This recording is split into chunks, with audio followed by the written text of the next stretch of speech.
Hey everyone, what's up? Welcome back. Today we're going to be taking a look at Warborne, an upcoming top-down MMORPG with a big focus on PvP, both in the large and small scale, but mainly in the large scale. The game is going to playtest soon, starting on September the 19th. Now, beyond any immediate comparisons to games like Albion Online or even Foxhole, Warborne is also a blending of MOBA characters in combat, where you'll be picking from nearly 40 different drifters, each of them coming with their own distinct roles and abilities, which you use to go out into the world and take on PvE camps of enemies and, of course, other real players, as the game takes place on one massive map of interconnected zones with full PvP across pretty much the entire thing. Now, there are varying degrees and rule sets to engagement depending on the zones that you're in, but for the most part, this is a full-on PvP first focused game. You are waging war over control of territories, sort of like how it works in Foxhole, PlanetSide, or even ESO's Cyrodiil. You have to push back the opposing factions to expand the territory of your own, with the ultimate goal of reaching, breaching, and controlling the center of the map, or having controls over the highest amount of areas. Now, the game is releasing next week on Friday, September 19th.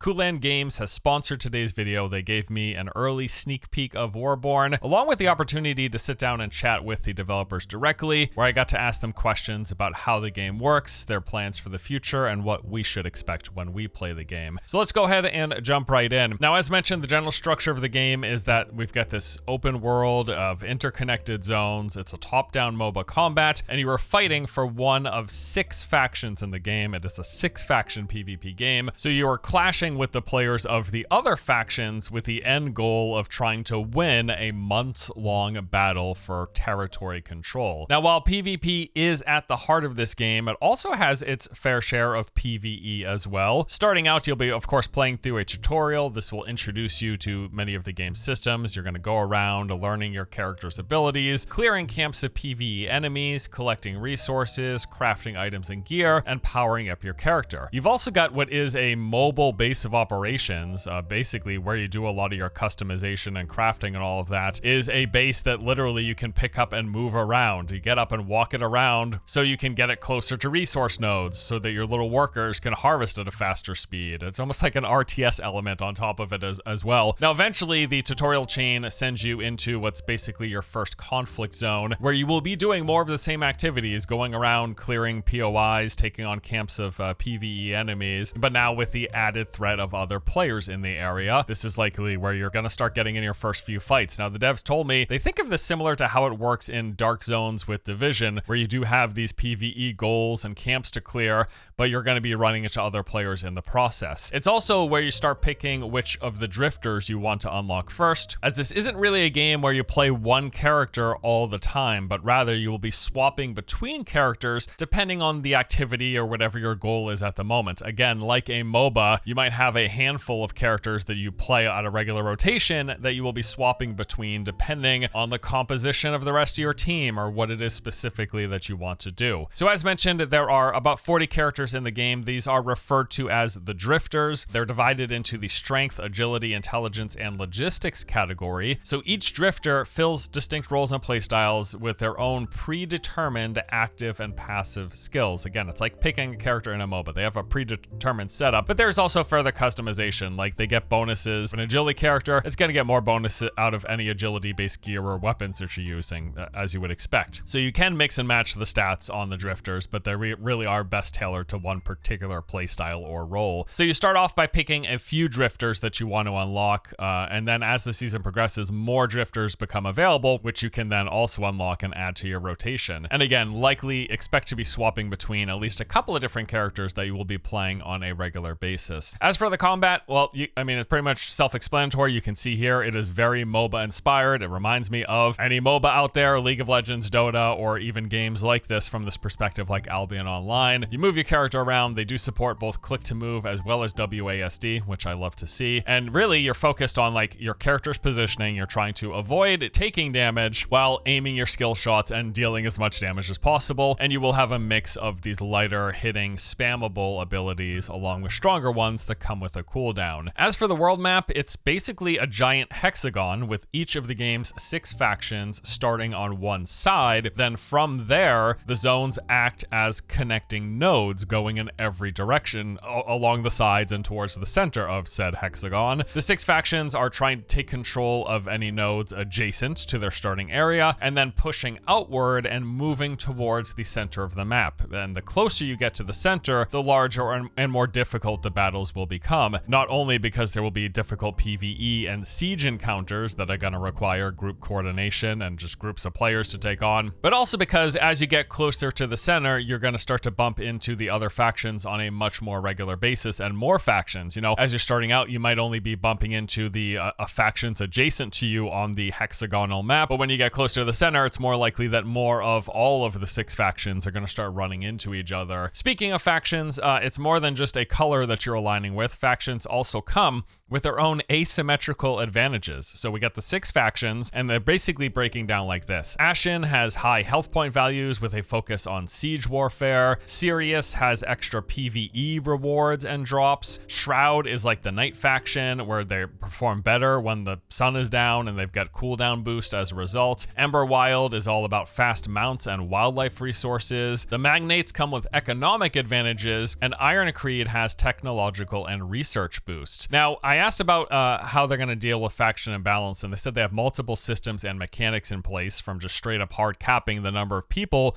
per faction per server, but also they will adjust stats as necessary. They will do things like give faster leveling or higher yield farming or easier methods of getting gear for any factions that are lower represented at any given time. Each of the servers, so the whole world map is a server, and they said they have a cap of around 10,000 players per server divided amongst those 6 factions. As for content variety, they really want to focus on different scales of PvP, they told me, while catering both to not just the large scale, but also small scale encounters. So Warfronts, or the big PvP, this is what takes place over the most valuable objectives or on the front lines of the nodes that are pushing together, where the factions are trying to control and vying for control over a singular node or area of the map. You've got siege battles and territory control being the real big things that these revolve around. Now, during these, they support up to 200 players fighting simultaneously per zone, and we've already seen several videos of this very thing taking place in action from prior playtests that they have done for the game. The big important fights for key locations are actually scheduled, so players don't have to be online 24/7 constantly fighting over these areas. They will know exactly when the next big battle for an important territory will take place. And while reaching the center of the map is encouraged, it is a point-based system, so having control of more territories is equally as important. It's not only the one who controls the center who basically wins the campaign. The game has both vehicles in the form of mounts for moving quicker, as well as siege equipment for taking on those big strongholds. You have to siege it before you can gain control of it. And beyond the big scale stuff, there's also smaller scale and even solo focused activities as well. There are smaller camps of PvE to clear for groups of 1 to 3 players. There are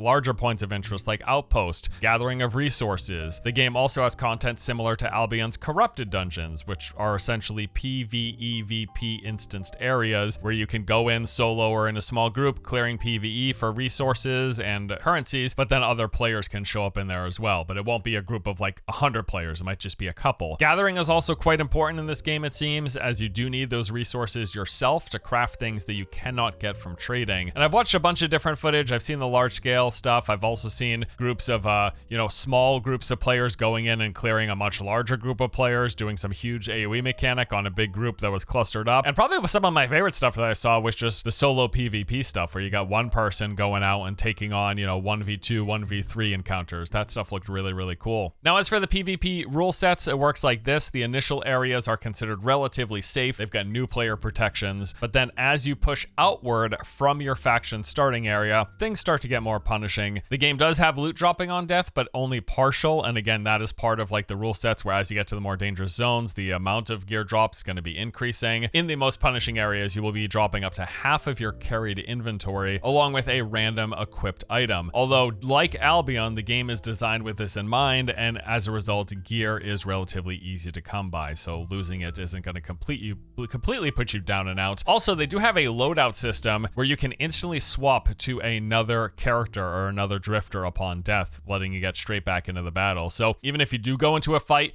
and you die and you lose your inventory and weapon, rather than going back in that on that particular character who has lost that stuff, you can instantly swap to another character who is in your roster of drifters. Again, kind of leaning into the fact that like a MOBA, you're probably going to be playing more than one character all the time. You're going to want to get comfortable with at least a few. And this large scale battle between the 6 factions over territory control, it happens in seasons which run over the course of a single month rotation. So the 6 factions are fighting for control of as much territory as possible over the course of the month, and then the one with the most points, it's a point-based system. At the end of the month, they are the winners. They get some rewards that will carry over with them into subsequent seasons. And the seasons roll out in stages, so once you begin a season, each of the factions is only going to have access to a few of the zones around their starting area, and then as time passes throughout the course of the month, the season progresses, more regions open up towards the center, and as the game opens up, things become tougher. You're going to have harder PvE encounters, more difficult areas to siege, and both the frequency and the number of enemies that you're likely to run into in these